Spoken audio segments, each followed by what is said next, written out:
Hey folks, Andreas here. In a minute we are talking in Tyrol, Innsbruck, which is in Austria, to a bunch of early stage founders who will hopefully fill up this room about entrepreneurship in Europe, especially around deep tech, especially what we can improve in Europe and all this kind of stuff.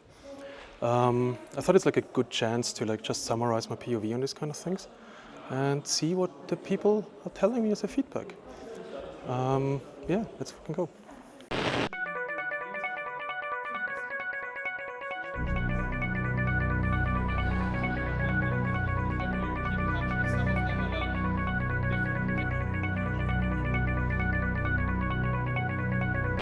So, we walked a little bit outside together with the man himself.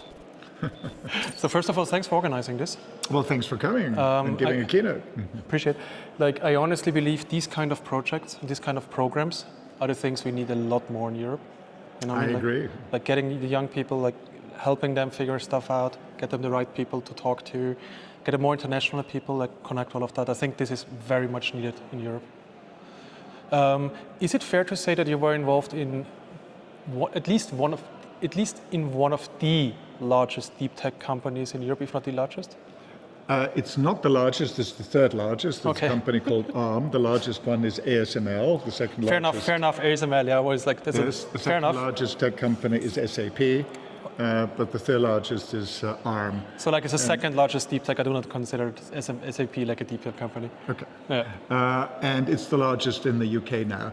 And interestingly, when I gave a talk about ARM and mentioning that it's now worth 130 billion in the Salzburg summit, somebody said, well, what's the capitalization of the Austrian stock market? And the answer was 130 billion. So yes. ARM is the same as the entire Austrian stock market. This is insane. Like this shows like the quote unquote limit a successful business can actually go to. Like there is none, right? Yes. And there's no reason why an ARM type a success couldn't be created in Austria now. Yeah. As we've seen in Denmark, for example, with Novo Nordisk. Yes. Austria just hasn't been lucky enough to have one of those that can change the needle. You know, if ARM was here, it would double the capitalization of the Austrian stock. From your point of view, what are the things that are actually missing in Europe? Well, in my mind, it's two main problems that we still have. It's not the quality of our universities. Our university output is comparable to American research output. It's not even the startups. Europe actually produces more startups than the US, a little known fact. The real problem that we have now is with scale-ups. And there are two aspects of the scale-ups that are missing in Europe. One is enough money for scale-ups to put together the hundreds of millions of rounds that the Americans and the Chinese put behind their companies to make them global winners. We just don't know how to make our successful startups global winners from a financial point of view. But the second problem that we have is we do still have a management problem at these higher levels. One of the great advantages that Silicon Valley still has is that if you have a Silicon Valley company that has revenues of, say, 50 million or 80 million or so, and you now want to make them a billion-dollar company, what you do is you hire somebody from Apple or Google or Facebook who runs a billion-dollar division. Who might division. have done this twice in his life already. Indeed. And 2 weeks later, they work for a startup. Right? So it's both a legal thing that notice periods in the Valley typically are 2 weeks, but it's also a cultural thing. Just think of somebody running a big division of Mercedes or BMW in charge of $1 billion in sales or something, leaving Mercedes in 2 weeks and joining a startup. When have you ever heard a story like that? Do you think this will change if we have more and more startup successes? Yes, it will. I mean, we're building our own success stories of companies that are large enough so that they have billion-dollar divisions.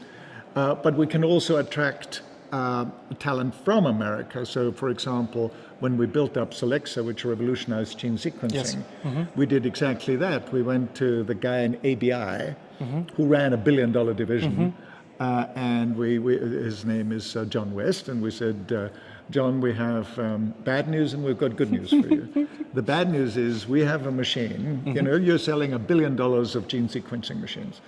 we have a machine in Cambridge that will blow you out of the water because it's 100 times better than the one that you're selling now. That's the bad news. The good news is we want you to do it.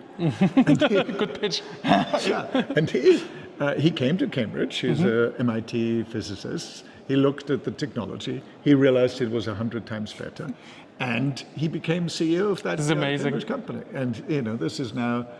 We sold it to Illumina a little bit too early on. It's now a $50 billion company, and they have taken. He used to run that division that had a 90% market share in gene sequencing. We now have a 90% market share in gene sequencing. So it can be done. I would like to disagree with you on one point you said before around the scale-up. So in general, I agree there's not enough capital for later stage investment in Europe. Yeah. I agree on that. My personal perception as like an investor in Europe is the main problem we have in Europe is, from my point at least, is like early momentum. If I talk to a company in San Francisco, they have a different speed. It's not like just internally they want to work harder or something. I think it's a BS. But it's also the fact that they have a different acceleration when it comes to investor interest, for example. There's no doubt about that. But that is also driven by the knowledge that if you 100%. Go fast enough, you get the 100 million or the 200 million to make it into a global success. And I personally wonder if you would have more companies like with this kind of early momentum, there would also be way more interest to just like keep throwing money at them. Yes, and it is happening. It's just not happening as fast as we would like. Mistral is a good example. Yes. Mistral Startup managed to get a few hundred million together. Yes. Pascal is another French company, a quantum computer company, also managed to get a few hundred million. So it is happening. It just needs to happen a lot more. As somebody who has like, at least from the point of view as a tech founder or as an engineer, pretty much like won the game, like achieved everything that I at least could imagine, what is your next big goals? Like what is your like milestones you want to hit? Well, the reason why I run the summer school here every year is it's just a great pleasure to share my experiences with younger people. They give me a lot of energy because they've got a lot of energy themselves.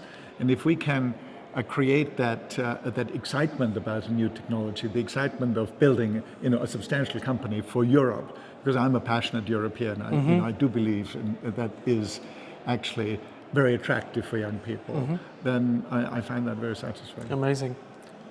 The man himself, Hermann Hauser, thank you so much for the interview. And thank you so much for organizing this. Not at all. Thank you.